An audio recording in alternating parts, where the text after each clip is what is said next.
Meeting ছিল, সেখানে অনেকগুলো ডিসিশন এসছে, সেগুলোর উপরে উনি আলোকপাত করবেন। তো আমি আমাদের বিডার এক্সিকিউটিভ চেয়ারম্যান আশিক চৌধুরীকে দিচ্ছি। ধন্যবাদ সবাইকে আসার জন্য। লম্বা 1 ঘন্টার অলরেডি আপনারা একটা প্রেস কনফারেন্স করে ফেলেছেন, সো আমরা আশা করছি যে এটা আধা ঘন্টা শেষ হয়ে যাবে। আচ্ছা, প্রথমত হচ্ছে যে 4 দিনের সামিট আমাদের শেষ হলো, এবং আমি পার্সোনালি মনে করি যে 10-এ 10 পাওয়ার মতো সামিট হয়নি। সামিটে আরো অনেক অনেক ভালো কিছু করার সুযোগ আছে। আমরা আসলে প্রথমবারের মতো একটা গ্লোবাল স্ট্যান্ডার্ডে সামিট করার চেষ্টা করেছি, বা বিদেশে যেভাবে সামিটগুলো করা হয় ইনভেস্টমেন্ট সামিট, সেরকম করে একটা স্ট্যান্ডার্ড সেট করার চেষ্টা করেছিলাম আমরা। তো এন্ড অবভিয়াসলি আমি সবাইকে অনেক ধন্যবাদ। যে সামিটটা তো আসলে আমরা নিজেরা অর্গানাইজ করিনি, আমরা একটা ছোট্ট পার্ট অর্গানাইজ করেছিলাম, কিন্তু আপনারা মিডিয়া কমিউনিটি আমাদেরকে অনেক হেল্প করেছেন। আমাদের যারা পার্টনার ছিল বিভিন্ন প্রাইভেট সেক্টরের অর্গানাইজেশন, তারা আমাদেরকে অনেকগুলা পার্ট অর্গানাইজ করতে হেল্প করেছেন। আমাদের যেই পলিটিক্যাল পার্টিরা ছিল তারাও আমাদেরকে অনেকভাবে সাপোর্ট দিয়েছেন, পার্টনার করেছেন, ফ্যাসিলিটেট করেছেন, অনেক কিছুতেই হেল্প করেছেন। সো সবাইকে এই আমাদের সামিটটাকে যতটুকু সফল করা গেছে সেইটার ক্রেডিটটা আসলে সবার। ফেইলিয়ার গুলো অবভিয়াসলি শুধুমাত্র বিডা এবং বেজার। নেক্সট টাইম আমরা এটা আরো ভালো করার চেষ্টা করব। একটা ওভারআর্চিং ফিডব্যাক হচ্ছে যে এই ধরনের সামিট এবং যে পরিমাণ আগ্রহ আমরা পেয়েছি, সেখান থেকেও আমাদের একটা টেক হচ্ছে যে এই ধরনের সামিট আমাদের একটা রেগুলার ফ্রিকোয়েন্সিতে করা উচিত সরকারের। সেই ফ্রিকোয়েন্সিটা বছরে একবার হতে পারে বা যে কোনো একটা ফ্রিকোয়েন্সিতে হতে পারে, বাট আমাদের ডেফিনেটলি যে আগ্রহটা আমরা দেখেছি, আপনারা যারা গেছেন তারা দেখেছেন যে ইন্টারকন্টিনেন্টালে যারা রেজিস্ট্রেশন করতে পারেননি, এরকম অনেকে এসে সারাদিন ইন্টারকন্টিনেন্টালে বসেছিলেন যে তারা যদি ইনভেস্টরদের সাথে একটু কথা বলতে পারেন, একটা করিডোর কনভারসেশন করতে পারেন, ইনফর্মাল টক করতে পারেন। So clearly there was a lot of interest. তো আমরা ইন্টারেস্টটার জন্য আমরা উই আর ভেরি গ্রেটফুল, এবং আমরা চেষ্টা করব যে এই ধরনের সিমিলার ইভেন্ট যেখানে আসলে আমরা পজিটিভ ইন্টারেস্ট এবং মোমেন্টাম তৈরি করতে পারি, এরকম ইভেন্ট আমরা ফার্দার আরো ফিউচারে অর্গানাইজ করার চেষ্টা করব, বা পরবর্তী সরকারের আমি বলবো যে তাদের এটা অর্গানাইজ করার চেষ্টা করা উচিত। তো সামিট সফল হয়েছে কি হয়নি, এটা হচ্ছে I am guessing the first question you have, আমাদের কি ধারণা সামিটের ব্যাপারে। তো সামিট সফল হয়েছে কি হয়নি, এটা আসলে একটা সময় বলে দিবে যে সামিট সফল হয়েছে কি হয়নি। সেটার অনেকগুলা প্যারামিটার আছে, বাট আমি শর্ট টার্মে সামিট সফল হয়েছে কি হয়নি এইটার প্যারামিটারকে আমি 2 ভাগে ভাগ করতে চাই। একটা হচ্ছে কোয়ান্টিটেটিভলি আমরা মনে করছি কিনা, যে পরিসংখ্যান দিয়ে যে সামিট সফল হয়েছে কি হয়নি। হচ্ছে যে সামিটের কোয়ালিটেটিভ কিছু ব্যাপার আছে, সেই ব্যাপারটার উপর ভিত্তি করে সামিটকে আমরা সফল বলবো কি না। তো কোয়ান্টিটেটিভ পিসটা বা স্ট্যাটিস্টিক্যালি সামিটে আমরা কি পেলাম, কি পেয়েছি, কি এক্সপেক্ট করছিলাম, সেই ব্যাপারে আমি প্রথমে বলবো আমার হেড অফ বিজনেস ডেভেলপমেন্ট যে আছে নাহিয়ান আপনাদেরকে স্ট্যাটিস্টিক্স গুলো শেয়ার করবে, যে সামিটের নাম্বার গুলা কোয়ান্টিটেটিভলি সামিটটা কিরকম ছিল। জি, আসসালামু আলাইকুম। আর ধন্যবাদ সবাইকে। আমাদের চেয়ারম্যান বললেন যে সামিটে আপনারা সবাই অনেক সহযোগিতা করেছেন। আমি তাহলে প্রথমে আমাদের পরিসংখ্যান যেটি আশিক ভাই বললো সেটা আপনাদের কাছে কাভার, তারপর আমি ওনাকে করে দিব। তো প্রথম থেকে যদি শুরু করি, আমাদের সামিটের উদ্বোধনী অনুষ্ঠান যেটা ছিল বা ইনঅপারেশন সেরেমনি, সেটাতে আমাদের মোট পার্টিসিপেন্ট কতজন ছিল? 710। তো আমাদের উদ্বোধনী অনুষ্ঠানে 710 জন অংশগ্রহণ করে। তার মধ্যে 50টি দেশ থেকে, আমি গতদিন প্রেস কনফারেন্সে বলেছিলাম বিদেশিদের নাম্বারটা 400 থেকে 450-র মধ্যে, এক্সাক্ট নাম্বারটা হচ্ছে 415 জন। তো 710 জনের মধ্যে 415 জন বিদেশি এবং প্রবাসী বাংলাদেশিরা ছিলেন, এবং বাকি 395 জন ছিলেন বাংলাদেশি। তো বিদেশিদের পার্সেন্টেজটা হচ্ছে 58%-এর মতো। এর বাইরেও সামিটের এই 4 দিন প্রায় 3,500-এর বেশি মানুষ আমাদের বিভিন্ন যে breakout session, startup connect, round table discussion, এগুলা বিভিন্ন সেগমেন্টে অংশগ্রহণ করে। এই সংখ্যাটা হচ্ছে 3,500-এর বেশি। আমরা যদি আমাদের ব্রেকআউট সেশন এবং স্টার্টআপ কানেক্ট এগুলো মিলিয়ে টোটাল প্যানেলিস্ট বা স্পিকার এরকম কয়জন ছিল এটা দেখি, এরকম সংখ্যা ছিল প্রায় 130। তো 130 জন প্যানেলিস্ট এবং স্পিকার আমাদের এই 4 দিন ছিলেন। এখানে আমাদের পার্টনারদের নাম বলতেই হয়, যারা আমাদের সাথে এই ব্রেকআউট সেশন গুলো অর্গানাইজ করেছেন, এবং তারা খুবই সাকসেসফুলি এই ব্রেকআউট সেশন গুলো প্রত্যেকেই যার জায়গা থেকে অংশগ্রহণ এক্সিকিউট করতে সক্ষম হয়েছেন। আমি পার্টনারদের নামগুলো খুবই কুইকলি একবার বলে ফেলি। European Union, UNDP, Citi NA bank, HSBC bank, BGMEA, Dutch embassy, Light Castle Partners, Inspira management consulting, Sajida foundation এবং ইবিএল ব্যাংক। এর বাইরে ইন্টারকন্টিনেন্টাল হোটেলে আমাদের চেয়ারম্যান যেটা বললেন, ওই 4 দিনে অনেক এসেছেন ইনভেস্টরদের সাথে করিডোরে কথা বলার জন্য বা ডিসকাশন করার জন্য। আমরা অফিসিয়ালি, আপনারা জানেন যে আমাদের দ্বিতীয় তলায় আমরা মোটামুটি একটা সেকশন দিয়ে দিয়েছিলাম আমাদের অফিসিয়াল ডিসকাশন গুলোর জন্য B2G আকারে। তো আমাদের অফিসিয়াল এরকম মিটিং হয়েছে 150টি। এই 150টি মিটিং এর মধ্যে অনেকগুলো মিটিং এ সারাদিন ব্যাপী আমাদের বাণিজ্য উপদেষ্টা, স্পেশাল অনবয়, বাংলাদেশ ব্যাংকের গভর্নর, এনবিআর চেয়ারম্যান, এরকম অনেকেই সারাদিন ইন্টারকন্টিনেন্টাল হোটেলে ছিলেন। তাদেরকে আমাদের পক্ষ থেকে বিশেষভাবে ধন্যবাদ। এর বাইরে এখন যদি আমরা সেই ইনভেস্টমেন্টের ডিক্লারেশনে, আমাদের সামিটে ইনভেস্টমেন্ট ঘোষণা হয়েছে দুটি, যেটা আমি গতবার বলেছিলাম, হান্ডা ইন্ডাস্ট্রি এবং সপা। এই দুটির টোটাল ভ্যালু 3100 কোটি টাকা। এর বাইরেও এমওইউ সই হয়েছে 6টি 4 দিনের সামিটে। আর সামিটের সরকারের পক্ষ থেকে খরচ কত হয়েছে আমি জানি, গতদিন আমাকে প্রস্তুতি করা হয়েছিল। সামিটে সরকারের খরচ হয়েছে, সরকারের পক্ষ থেকে খরচ হয়েছে 1,45,00,000 টাকা, যা আমাদের প্রথম এস্টিমেটের চেয়ে 42% কম। আর এই সাথে আমি এই সামিটটাকে সফলভাবে করার জন্য আমাদের যারা ইভেন্ট ম্যানেজমেন্ট পার্টনার ছিলেন, ইন্টিগ্রেটেড মার্কেটিং সার্ভিসেস লিমিটেড এবং আমাদের marketing communications partner high voltage limited, ওদেরকেও ধন্যবাদ জানাচ্ছি। এবং সর্বশেষে আমাদের যারা মূল event partner world bank, FICCI এবং ইউএনডিপি, তাদেরকেও ধন্যবাদ জানাচ্ছি। তো এই ছিল আমার পক্ষ থেকে পরিসংখ্যান। এবার আমি চেয়ারম্যানের কাছে করে দিচ্ছি বাকিটুকুর জন্য। ধন্যবাদ নাহিয়ান। সো আমি একটু লাস্ট জায়গাটা থেকে শুরু করি। হ্যাঁ, যে আমরা নাহিয়ান বললো যে টোটাল ডিক্লারেশন এসেছে 3100 কোটি টাকার মতো ইনভেস্টমেন্ট, আর আমাদের এই সামিটটা করতে খরচ হয়েছে প্রায় 1.5 কোটি টাকা। তা আপনারা যদি মনে করেন ঠিক আছে তাহলে একটাকে আরেকটা দিয়ে ভাগ করলে তো return calculation is fantastic, brilliant summit, এর চেয়ে ভালো সামিট হতেই পারে না। আমি প্রথম থেকে শুরু করি। আমি এটা আগেও বলেছি, আমি আবারও বলছি, এই 3100 কোটি টাকার ফুল ক্রেডিট আমরা এই সামিটকে দেওয়া উচিত হবে না। এই সামিটের আগে অনেক কাজ করে এই 3000 কোটি টাকাতে 100 কোটি টাকাতে আনা হয়েছে। পৃথিবীর কোনো মানুষ, কোনো ইনভেস্টার কোনোদিন একটা সামিটে এসে আবেগপ্রবণ হয়ে হঠাৎ করে 100 কোটি টাকার একটা চেক লিখে ফেলে না। যারা এই ইন্ডাস্ট্রিতে কাজ করেন তারা এই জিনিসটা খুব ভালো করে জানেন। সো যারা সামিটের সাফল্যকে কত টাকা ওই সামিটের 4 দিনে ইনভেস্টমেন্ট হলো এটার উপর বেস করে ক্যালকুলেট করতে চান, তাদেরকে আমার এটা just personal note of advice যে এইটার উপর বেস করে আসলে সামিটের সাফল্যটা আপনারা প্লিজ ক্যালকুলেট করবেন না। আমি পার্সোনালি মনে করি যে সামিটের আমাদের মূল যে উদ্দেশ্যটা ছিল, হ্যাঁ, যে সেটা হচ্ছে যে বিদেশিদের কাছে বাংলাদেশের যে পারসেপশন, সেই পারসেপশনটাকে আমরা চেঞ্জ করতে পারি কিনা। তারা যখন বাংলাদেশে আসে, আমরা এটা আগেও বলেছি যে বিদেশিরা যখন বাংলাদেশে একবার ফিজিক্যালি আসেন, তারা বাংলাদেশ নিয়ে যেই ধারণাটা নিয়ে ফেরত যান, ওনারা যখন গুগল সার্চ করেন তো ওনারা ওই একই ধারণাটা পান না। ওনারা যে ধারণাটা নিয়ে এখন ফেরত যাবেন, ওনারা ফেরত যাওয়ার পরে যখন ওনারা ওনাদের বন্ধু বান্ধব, ওনাদের কলিগদেরকে বলবেন যে না আমি বাংলাদেশে 4 দিন ঘুরে আসলাম, আমি দেখলাম যে আসলে বাংলাদেশ নিয়ে আমরা গুগল সার্চ করে যা দেখছি সেটা আসলে ট্রু না। প্রথম 2 দিন আমরা ওনাদেরকে কি করেছি, 7-8 তারিখে ওনাদের আমরা বাংলাদেশ ঘুরিয়ে দেখেছি যে বাংলাদেশে ফ্যাক্টরি করতে হলে ওই প্র্যাকটিক্যালি ওই জায়গাটা দেখতে কিরকম।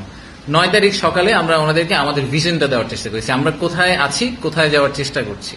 আর 9 তারিখ বিকাল এবং 10 তারিখে আমরা সারাদিন ওনাদেরকে বিজনেস টু বিজনেস বিভিন্ন ধরনের মিটিং করার সুযোগ দিয়েছি, বিভিন্ন প্রশ্ন করার সুযোগ দিয়েছি।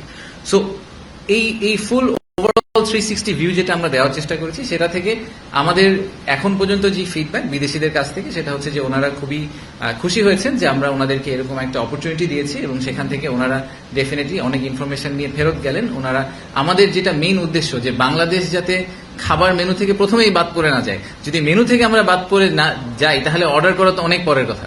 তো most of the cases Bangladesh আসলে মেনু থেকে বাদ পড়ে যায়। তো সেই জায়গাটাকে আমরা আসলে ইমপ্রুভ করার চেষ্টা করেছি সামিটের মাধ্যমে।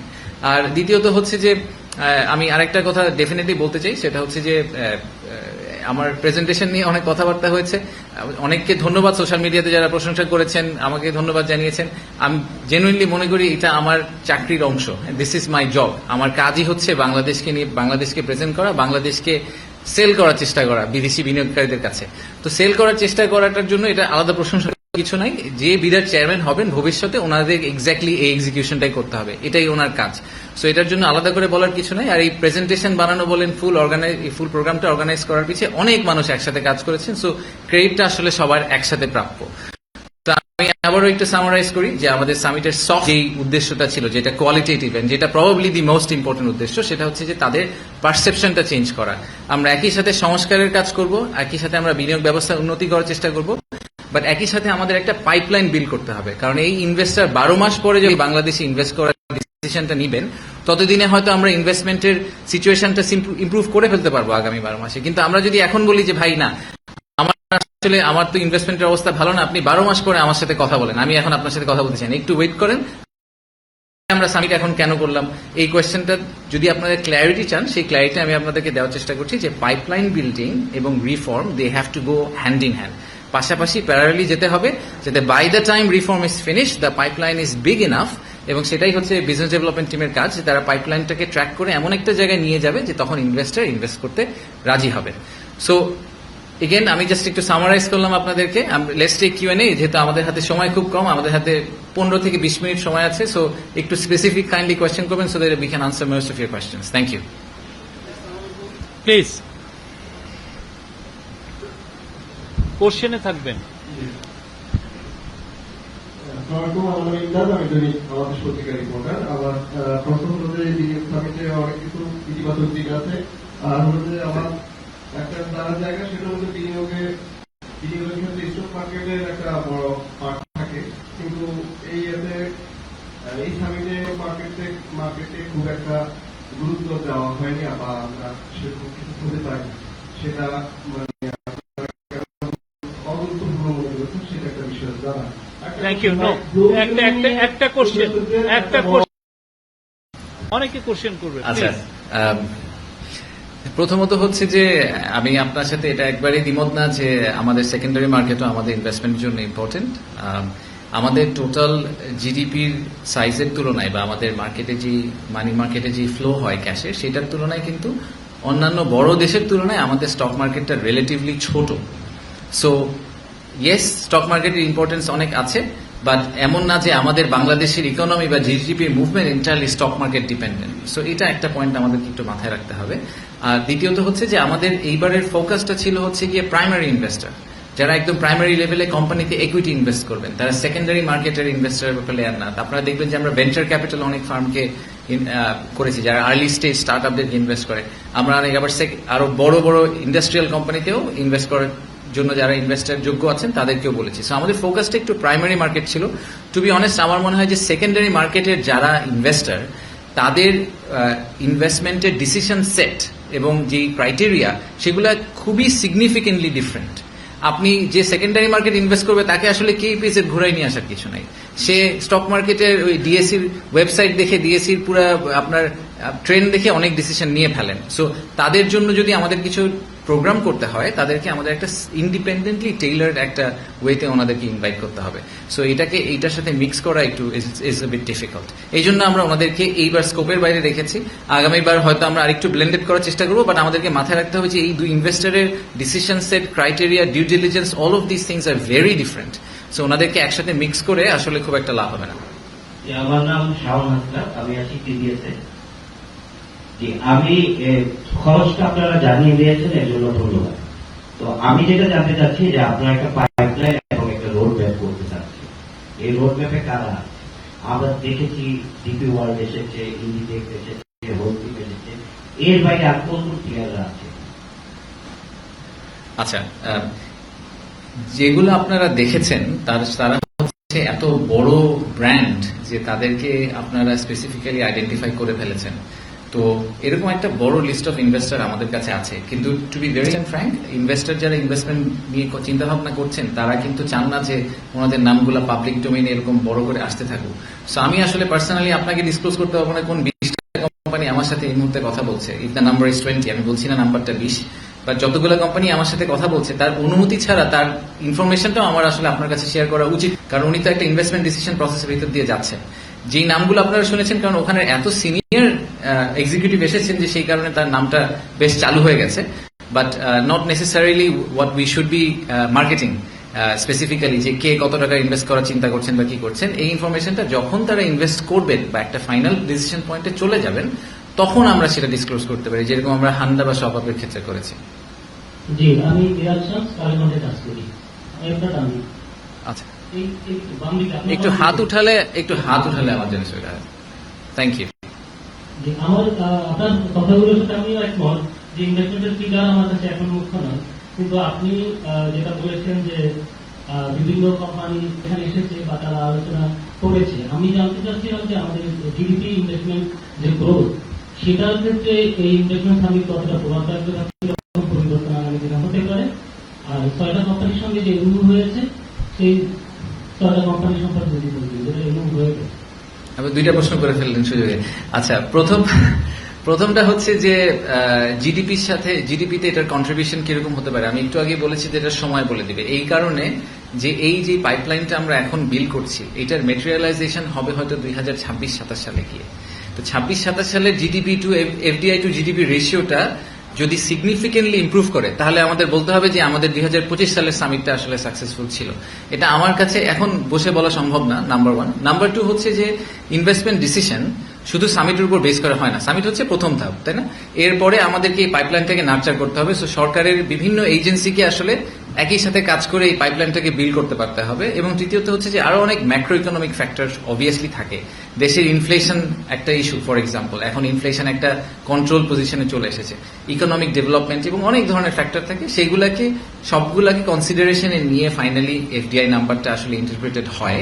সো আমি যদি এফডিআই নাম্বারটা 2026 সালে সিগনিফিকেন্টলি জাম্প করে সেটার পুরো ক্রেডিট যেরকম বিডা বা বেজার নেওয়া উচিত না, আবার যদি সেটা জাম্প কমপ্লিটলি না করে সেটার পুরোটা দোষটাও আপনারা বিডা বা বেজাকে দিবেন না, তখন যে চেয়ারম্যান থাকে তাকে দিবেন না। কারণ এটা আসলে প্রত্যেকের একটা রোল আছে। এই একটা ইনভেস্টমেন্টকে মেটেরিয়ালাইজ করা একদম 0 থেকে 100 যাওয়ার জন্য প্রত্যেকটা অর্গানাইজেশন, মিনিস্ট্রি, এজেন্সি প্রত্যেকের ছোট ছোট রোল আছে। সবগুলো রোল যদি আমরা ঠিকভাবে প্লে করতে পারি সরকার থেকে এবং প্রাইভেট সেক্টর থেকে, তখনই আসলে ইনভেস্টমেন্টটা মেটেরিয়ালাইজ করবে। আমরা আমাদের বেস্ট প্লেটা করার চেষ্টা করছি আমাদের পয়েন্ট অফ ভিউ থাকে, so that we do our job. আমার নাম ফাহিমুল নাইম, এদিকে বৈশাখী টেলিভিশনে আছি। আর এই সামিটে আমরা দেখেছি যে রাজনৈতিক দলগুলো বৈঠক করেছেন এবং তারা কথা বলেছেন যে আশাবাদ ব্যক্ত করেছেন, আশাবাদী যে সামনে নির্বাচন হলে যারা আসবে রাজনৈতিক দলগুলো তারা কতটা আশ্বস্ত করেছে এবং সেক্ষেত্রে সামিটের যে বিনিয়োগকারীরা তারা কতটা আশ্বস্ত হয়ে গেছে। সামিটে আমি আগেও একবার বলেছি যে দেখেন, বিনিয়োগ এবং কর্মসংস্থান এগুলা common agenda for all political parties. আমার আপনারা যে কোনো পলিটিক্যাল লিডারশিপকে গিয়ে যদি জিজ্ঞেস করেন যে আপনারা কি চান বাংলাদেশের বিনিয়োগ বা কর্মসংস্থানের উন্নতি হোক, তারা এটাতে না বলার কোনো কারণ নেই। সেটা এবং সেই উন্নতিটা করার জন্য আমরা যেসব প্রচেষ্টা চালাচ্ছি সেটাকে তাদের এন্ডোর্স না করারও সেই কারণে কোনো কারণ নেই। আমি এটা খুব ক্যাটাগরিক্যালি বলতে পারি যে আমাদের এই বড় বড় অ্যাক্টিভ পলিটিক্যাল পার্টি যারা আছে প্রত্যেকের সর্বোচ্চ লেভেলের লিডারশিপের সাথে আমাদের 1-to-1 ডিসকাশন হয়েছে টু মেক শিওর যে তারা এই সামিটের ব্যাপারে কমপ্লিটলি অ্যালাইনড এবং তারা মনে করেন এবং ফিল করেন যে তাদেরকে পার্টনার করে আমরা সামিটটা করছি। সেটাই করা হয়েছে এবং এটাও এনশিওর করার চেষ্টা করা হয়েছে যে তারা ইনভেস্টরদের কাছে ফুল অ্যাক্সেস পান এবং ইনভেস্টররাও তাদের কাছে ফুল অ্যাক্সেস পায়, যাতে পলিটিক্যাল কন্টিনিউটির কোয়েশ্চেনটা যখন আসে সেই কোয়েশ্চেনটাতে যাতে ইনভেস্টররা না ভোগেন। তো সেটার কারণে কিন্তু আমরা ওনাদেরকে ইচ্ছা মতো কথা বলার সুযোগ দিয়েছি, ওনারা বলেছেনও। সো ওনারা কি ফিডব্যাক দিলেন ইনভেস্টররা পোস্ট সামিট, সেই ফিডব্যাক আমরা এখনো নেইনি। বাট আপনারা হয়তো অনেক ইনভেস্টরের সাথে কথা বলেছেন, আপনারা আমাদেরকে বলতে পারেন যে পলিটিশিয়ানদের সাথে ওনাদের কনভারসেশনগুলো কিরকম গিয়েছিল এবং ওনারা কিরকম ফিল করে ফেরত গেলেন। সরি, এমওইউ নিয়ে মনে হয় একটা প্রশ্ন ছিল, সরি আমি একটু মিস করে গেছি। সো আমরা কুইকলি খুব শর্টলি কভার করি। এমওইউ বাকি যেগুলো করা হয়েছে সেগুলো ranges from short term to long term decision points. আমি যেরকম একদম very long term, the most long term one we have is Artemis accord, নাসার সাথে যেটা করা হয়েছে সেটার ইমপ্লিকেশন বুঝতে হয়তো বাংলাদেশের 15-20 বছর সময় লাগবে। এটা নিয়ে আমি দেখলাম সোশ্যাল মিডিয়ায় অনেকে অনেক চিন্তিত যে কেন একটা 20 বছরের বয়সের এমওইউ এখন করা হলো, এটা নিয়ে অস্থিরতা করার কি আছে। আর আরেকটা হচ্ছে যে আমরা আরো কিছু শর্ট টার্ম ইন্টারভেনশন করার চেষ্টা করেছি, আইএলওর সাথে এমওইউ করেছি, আরো বিভিন্ন অর্গানাইজেশনের সাথে করেছি। এমওইউ লিস্টটা আমরা আপনাদেরকে শেয়ার করে দিব যে কি কোন কোন এমওইউ করা হয়েছে। প্রাণের সাথে যেরকম H&M এর একটা এমওইউ হয়েছে যেটা একেবারেই ভেরি ইমিডিয়েট এবং এটা কিন্তু একটা বড় উইন। আমরা হয়তো পাওয়ার সেক্টর নিয়ে যারা কাজ করেন তারা বুঝতে পারবেন যে বাংলাদেশের এই রিনিউয়েবল এনার্জিতে তো একটা বড় ঘাটতি আছে। তো আমাদের যারা কাস্টমার, আমাদের ফ্যাক্টরিগুলো থেকে তারা সাপ্লাই নিয়ে পাওয়ার সাপ্লাই আসবে রিনিউয়েবল এনার্জি থেকে, কিন্তু বাংলাদেশ কোনোদিনই 40% রিনিউয়েবল এনার্জিতে যেতে পারবে না, কারণ বাংলাদেশে তো এই পরিমাণ ল্যান্ড নেই। তাহলে আমাদের কি করতে হবে, রিনিউয়েবল এনার্জি যতটুকু আমরা প্রডিউস করি সেটাকে ক্যাটাগরিক্যালি ওইসব ফ্যাক্টরিতে দেওয়ার ব্যবস্থা করতে হবে। তো প্রাণের সাথে H&M এর কন্ট্রাক্টটা কিন্তু এরকম যে রুফটপে যে ইলেকট্রিসিটি প্রোডাকশন হবে রিনিউয়েবল এনার্জি, সেটা ডিরেক্টলি H&M এর সাপ্লায়ারের কাছে চলে যাবে, H&M এর সাপ্লায়ার ওটাকে অফটেক করবে। সো আমরা একটা পিডের মাধ্যমে দিয়ে ওটাকে আবার গ্রে করে পলিউট করে তারপরে আবার দিব, সেটা করা হচ্ছে না। সো দিস ইজ হাউ এই জিনিসটাকে বলে মার্চেন্ট পিপিএ বলা হয় বা corporate PPA. Advance market is very common, কিন্তু বাংলাদেশে এটা প্রথম হচ্ছে। সো এইটা আমাদের জন্য একটা evolution in energy industry. Sorry, এবার প্রশ্নটা করতে পারেন, কে প্রশ্ন করতে চাইছেন? আর আমরা দুটো কোশ্চেন নিব প্লিজ। আমার যে আমরা সেটা হচ্ছে আপনি বিনিয়োগকারীদের সাথে কথা বলেছেন, আমরাও কথা বলছি, দেশি বিদেশি দুই ধরনের মানুষের সাথে আপনি কথা বলেছেন। মোটা দাগে বলছে যে বিনিয়োগের জন্য বড় চ্যালেঞ্জ, আর সঙ্গে একটা জিনিস তথ্য আপনি বলেছেন 1.5 কোটি টাকা খরচ হয়েছে। এত বড় সেমিনার, এত লোকের আয়োজন এবং এই হোটেলটা সহ সমস্ত খরচ যুক্ত নাকি কোনো স্পন্সর ছিল? তাহলে একটা ভুল দেখা যাবে, মাত্র এত বড় আয়োজন করে 4 দিনে 1.5 কোটি টাকা প্রোগ্রাম করলে বা পরে এটা হচ্ছে সোশ্যাল মিডিয়াতে আসবে, সেটা একটু যদি ক্লিয়ার করতে। আচ্ছা, ধন্যবাদ। Valid point. সো প্রথমে বলি বিনিয়োগকারীরা কি ধরনের কনসার্ন রেজ করেছেন। একদম আপনি যেহেতু মোটা দাগে বলতে বললেন, আমি আরেকটা কোয়েশ্চেন নিতে পারবো। তাহলে মোটা দাগে দুটো পয়েন্ট বলি। বিনিয়োগকারীরা বলেছেন, প্রথমটা বলেছেন যারা প্রথমবারের মতো বাংলাদেশে এবার এসেছেন, তারা সবাই বলেছেন যে ওনাদের পরিচিত যত অর্গানাইজেশন আছে এবং কোম্পানি আছে তাদেরকে আসলে ঠিক এনাদের মতো করে আমাদের বাংলাদেশে একবার নিয়ে আসা দরকার। বাংলাদেশে ফিজিক্যালি আসা ছাড়া কোনোভাবেই বাংলাদেশকে ফুল ভিজুয়ালাইজ করা সম্ভব না, বাংলাদেশের মানুষকেও ভিজুয়ালাইজ করা সম্ভব না। কারণ আমাদেরকে মোটা দাগে সাউথ এশিয়ান একটা নেশন হিসেবে ফেলে দেওয়া হয় এবং আমাদেরকে মোটা দাগে ওই হাইলি ডেন্স এবং বন্যার্থ এই সেই হ্যান ত্যান বিভিন্ন ধরনের নেগেটিভ ন্যারেটিভের উপর বেস করে বাংলাদেশকে অ্যাজিউম করে নেওয়া হয়। তো এই বাংলাদেশের মানুষের যে রেজিলিয়েন্স, বাংলাদেশের মানুষের যে অ্যাটিটিউড, এই অ্যাটিটিউডটা আসলে এই স্পিরিট আপনি ফিজিক্যালি ইন্টারাক্ট না করলে কোনোদিন ধরতে পারবেন না। সো এইটা তাদের সবার কমন ফিডব্যাক। যারা প্রথমবার এসেছেন বলেছেন যে ওনারা সারপ্রাইজ এবং ওনারা মনে করেন যে আমাদের আরো উচিত যে এরকম যারা বাংলাদেশের কথা চিন্তাও করেন নাই বা করা উচিত, তাদেরকে আমাদের ধরে ধরে বাংলাদেশে নিয়ে আসা। সো আমাদেরকে এটা একটু মাথায় রাখতে হবে। আর দ্বিতীয়ত হচ্ছে যারা অলরেডি বাংলাদেশের কথা কনসিডার আগে করেছেন এবং স্ট্রাগল করছেন, তাদের একটা বড় ফিডব্যাক হচ্ছে যে বাংলাদেশের বিজনেস কেস জানার পরেও বাংলাদেশে ব্যবসা শুরু করাটা এত কঠিন। একটা ফ্যাক্টরি যদি লাইসেন্স পেতে এবং গ্যাস ইলেকট্রিসিটি কানেকশন পেতেই 2 বছর লেগে যায়, তো তার বিজনেস কেস তো আসলে আর থাকে না। সো আমাদেরকে ওই ক্লায়েন্টের হ্যান্ড হোল্ডিং এর পিসটাতে আরো অনেক কাজ করতে হবে সরকার থেকে, যাতে তাদের এই এক্সপিরিয়েন্সটা অনেক বেটার হয়। আর আপনার লাস্ট কোয়েশ্চেনটা, যে আমরা যেই কারণে বলছি সরকারের কেন খরচ হয়েছে, কারণ আমার ওয়ালেট তো গভর্নমেন্ট ওয়ালেট। সো আমি এই জন্য বলেছি আমার গভর্নমেন্ট ওয়ালেটের টোটাল খরচ কত হয়েছে। আমার পার্টনার অর্গানাইজেশন ছিল ওয়ার্ল্ড ব্যাংক, ইউএনডিপি, ফিকি, ইন্ডিপেন্ডেন্ট যারা অর্গানাইজ করেছে, তারা অনেক ঘাম ছড়িয়েছে, সেটা আমি বাদ দিলাম, সেটারও একটা কষ্ট আছে। But let's take that aside. But একদম যদি আপনি বলেন যে ফিজিক্যাল টাকা ইনজেকশন কত করা হয়েছে, সেটা রাফলি 5 কোটি টাকার মতো। বাকি টাকাটা আমাদের পার্টনার অর্গানাইজেশনগুলো আমাদেরকে সাপোর্ট দিয়ে করেছে, almost in the form of grant. They thought যে দিস ইজ ইম্পর্টেন্ট ফর বাংলাদেশের ব্র্যান্ড বিল্ডিং এর জন্য, তাই তারা আমাদেরকে ওইটা দিয়ে সাপোর্ট করেছেন। সো অল ইন অল এই 4 দিনের, এগেন আমি এই জন্য বলছি যে কোয়ান্টিটেটিভটাতে কাইন্ডলি হ্যাং আপ হয়ে যাবেন না। হ্যাঁ, আমরা 1.5 কোটি টাকা খরচ করেছি মাত্র, হ্যাঁ মাত্র 5 কোটি টাকা লেগেছে, এবং হ্যাঁ তাতে 3100 কোটি টাকা ইনভেস্টমেন্ট হয়েছে। But that was not the idea. The idea is to build a pipeline to change the narrative of Bangladesh, এবং সেটাই আমরা পুশ করার চেষ্টা করেছি। লাস্ট কোশ্চেন মনির, আপনি উজ্জ্বল আগের কোশ্চেন নিবেন। আমার এজেন্ট আমাদের কাছ থেকে একটু ডিফারেন্ট কোশ্চেন করতে যাচ্ছি। সেটা হলো এই বিনিয়োগ সম্মেলন সম্পর্কে অনেক ধরনের অপপ্রচার চলছে, যেটা আপনারা জানেন।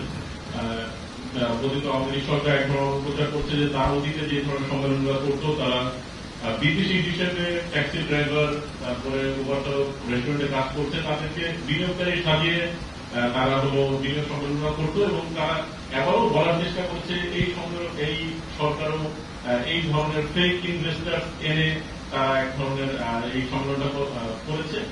এই বিষয়টাই আপনার একটু মত করতে হবে।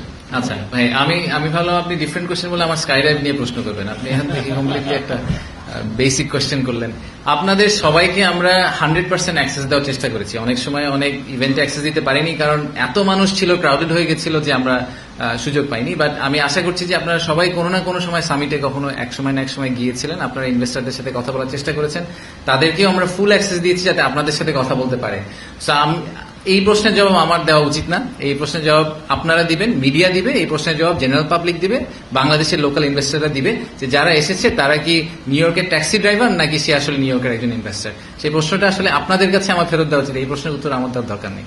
Thank you. আমি একটা প্রশ্ন করতে চাচ্ছিলাম, এদিকে জমি রাখেন বলেন।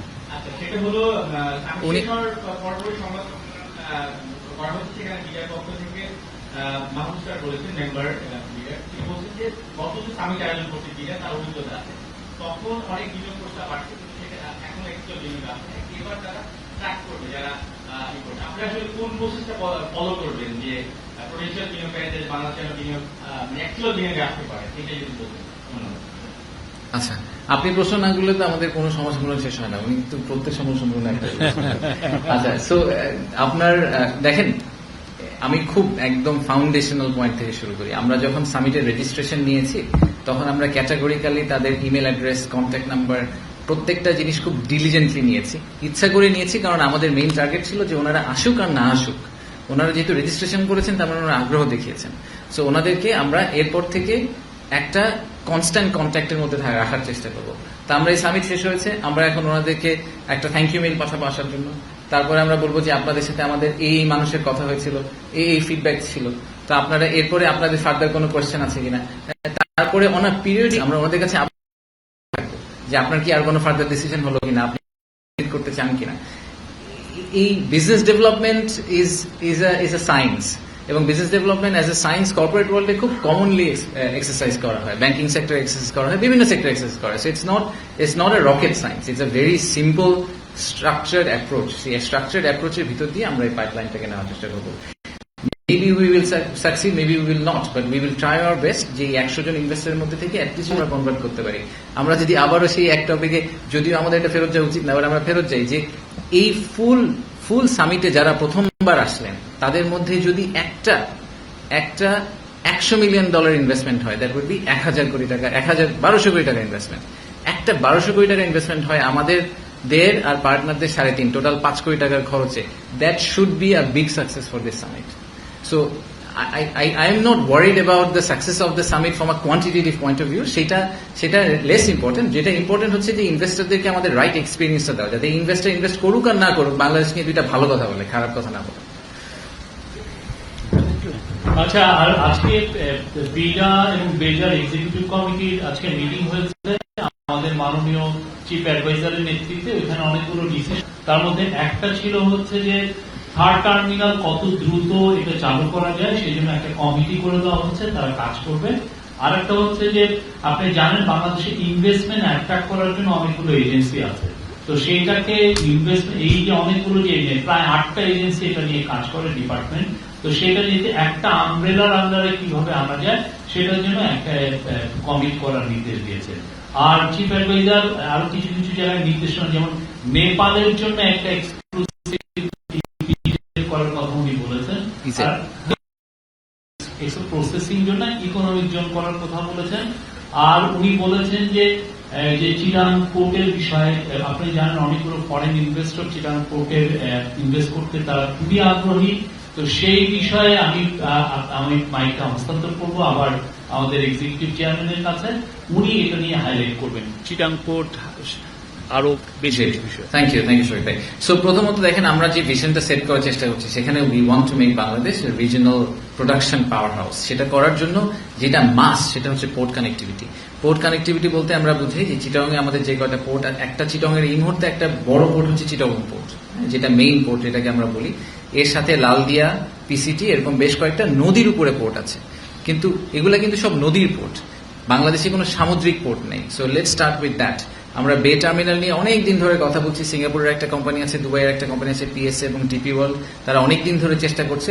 বাট আমাদের টার্গেট হচ্ছে যে এই সেপ্টেম্বর অক্টোবর মাসের মধ্যে আমরা বে টার্মিনাল ইস্যুটা রিজলভ করে আমরা একটা সিগনিফিক্যান্ট মাইলস্টোন ক্রস করব, নাম্বার 1। নাম্বার 2 হচ্ছে যে মাতার বাড়িতে যে ডিপ সি পোর্ট আছে সেটার আশেপাশে একটা ফ্রি ট্রেড জোন নিয়ে আপনারা দেখেছেন যে এবার ডিপি ওয়ার্ল্ডের চেয়ারম্যান এসেছিল, সেটা নিয়ে আমরা কথা বলার চেষ্টা করছি, যাতে বাংলাদেশ ইসেনশিয়ালি বিকামস দুবাই আর সিঙ্গাপুর থেকে আমাদের ডিস্ট্রিক্ট ঘন্টার মতো, রাইট? সো আমরাও কিন্তু technically we can also become another Dubai আর সিঙ্গাপুর, যেখানে আমরা একটা ফ্রি ট্রেড জোনের মতো করে অপারেট করবো, এবং আমাদের একটা ভার্টিক্যাল কানেক্টিভিটিও আছে, নেপাল, ভুটান, 7 সিস্টার্স এবং তার দিকে উপরে China. So we would like to utilize that the most.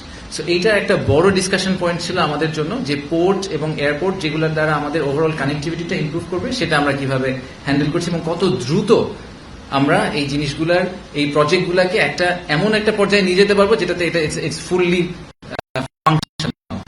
আচ্ছা, দ্বিতীয় হচ্ছে যে বিডার ক্ষেত্রে একটা হচ্ছে যে এফডিআই তে আমরা প্রণোদনা দিতে পারি কিনা, এটা নিয়ে আমরা একটা ডিসকাশন করেছি। যে ধরেন বাংলাদেশি একজন প্রবাসী নন রেসিডেন্ট বাংলাদেশি যিনি চায়নায় থাকেন, উনি চাইনিজ ভাষা জানেন, উনি ওনার যেই চাইনিজ কোম্পানি আবার স্পেসের অ্যাক্সেস আছে, এটা বিডার কখনো হবে না, বাংলাদেশের কোনো মানুষের কখনো হবে না। তো উনি যদি একটা $100 মিলিয়ন ইনভেস্টমেন্ট নিয়ে আসেন, তো আমরা তো বাংলাদেশের রেমিটেন্স পাঠালে 2.5% করে ক্যাশব্যাক দিই। ভদ্রলোক যদি $100 মিলিয়ন ইনভেস্টমেন্ট নিয়ে আসেন, তাকে আমরা কেন একটা পার্সেন্টেজ কনসালটেন্সি ফি হিসেবে দিতে পারি না বা প্রণোদনা হিসেবে দিতে পারি না? সো আমরা এরকম একটা মডেল নিয়ে ইন্ডিভিজুয়াল যদি বিদেশ থেকে ইনভেস্টমেন্ট নিয়ে আসেন, নিজে স্বপ্রণোদিত হয়ে এবং ওটাতে উনি ফুল প্রসেসে পার্টিসিপেট করেন, তাহলে ওনাকে কিভাবে আমরা এক ধরনের এই ঠিক অফ রিওয়ার্ড আমরা পুশ করতে পারি। আরেকটা জিনিস নিয়ে কথা হয়েছে, যেটা শফিক ভাই বললেন, যে অর্গানাইজেশনগুলোকে কিভাবে আমরা একসাথে করে নিয়ে আসতে পারি, সেটা আমরা চেষ্টা করছি। এটা নিয়ে আগামী 2 সপ্তাহের মধ্যে একটা হাই পাওয়ার্ড কমিটিকে একটা ফাইনাল ভিউ দিতে হবে যে ওটার চেহারাটা কিরকম হবে, এবং সেখান থেকে আমরা মুভ অন করার চেষ্টা করবো। বেজার আন্ডারে আমরা প্রায় 10টা, আপনাদেরকে আমি আগেও বলেছি যে 100টা ইকোনমিক জোনের দরকার নেই, আমরা বেজার আন্ডারে 10টা ইকোনমিক জোনকে আজকে বাতিল করার ঘোষণা নিয়েছি। যে বা সেগুলোর মধ্যে সোনাদিয়া আছে, যেটার কথা আপনারা অনেক শুনেছেন, সুন্দরবনে একটা আছে, অ্যাপারেন্টলি ইকো ট্যুরিজম পার্ক হওয়ার কথা ছিল। সো এরকম বেশ কয়েকটা 10টা টোটাল ইকোনমিক জোনকে আমরা we are cancelling the licence for the economic zone because we don't think it's necessary. যে কটা আছে সেভাবে করতে হবে।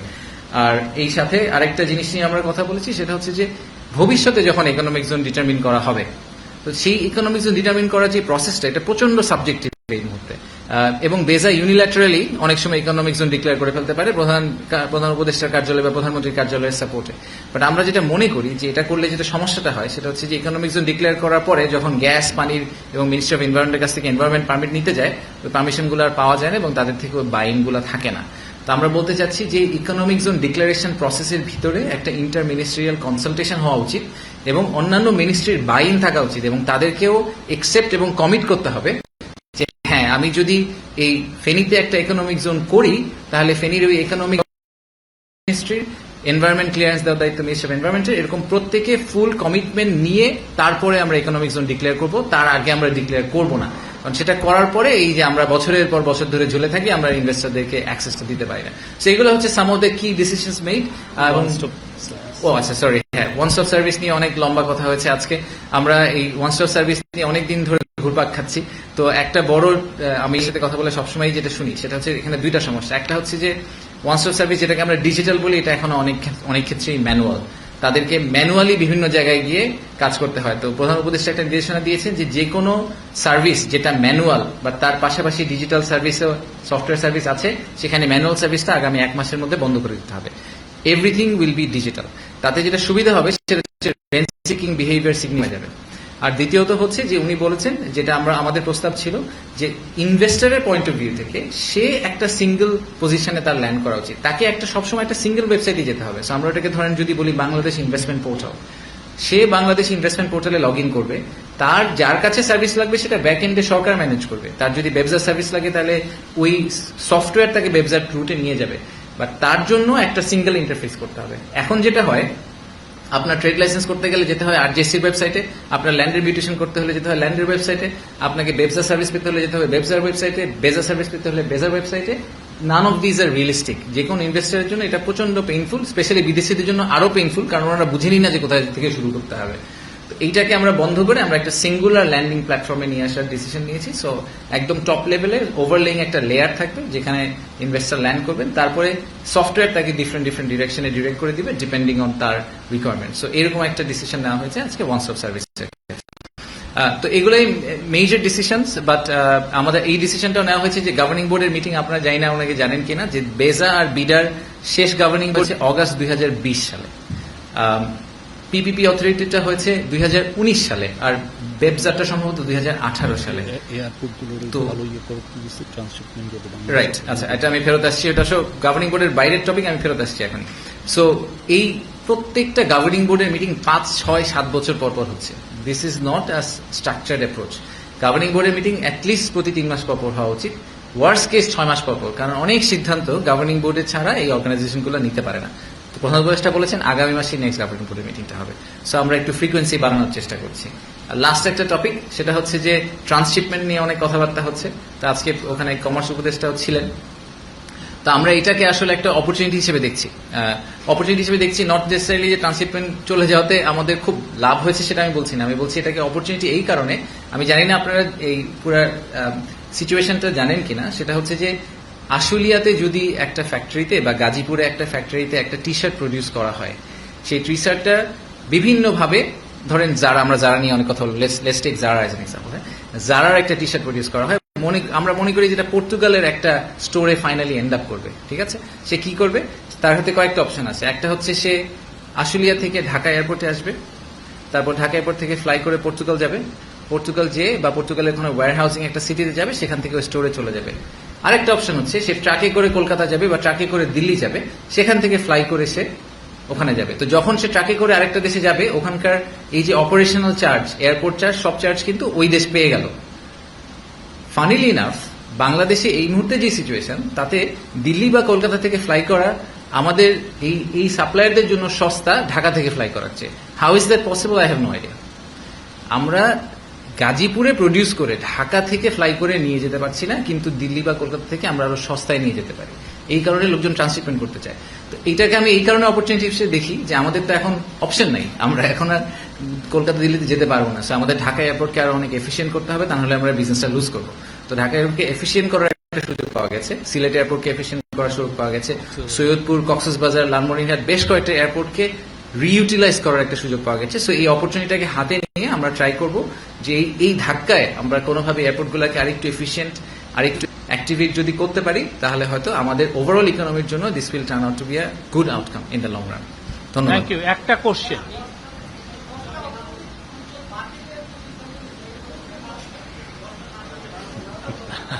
নামগুলো আমরা দিয়ে দিব, আমরা নাম দিয়ে দিব, স্মরণ করি।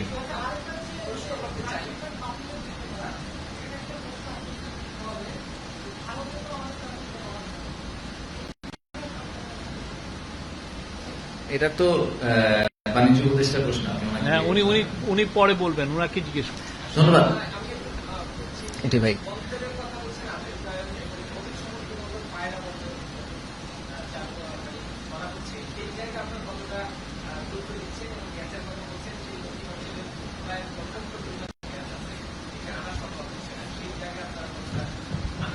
আজকে এটা নিয়ে আলাপ হয়নি, যেদিন আলাপ হবে আপনার উত্তর দিব। Thank you.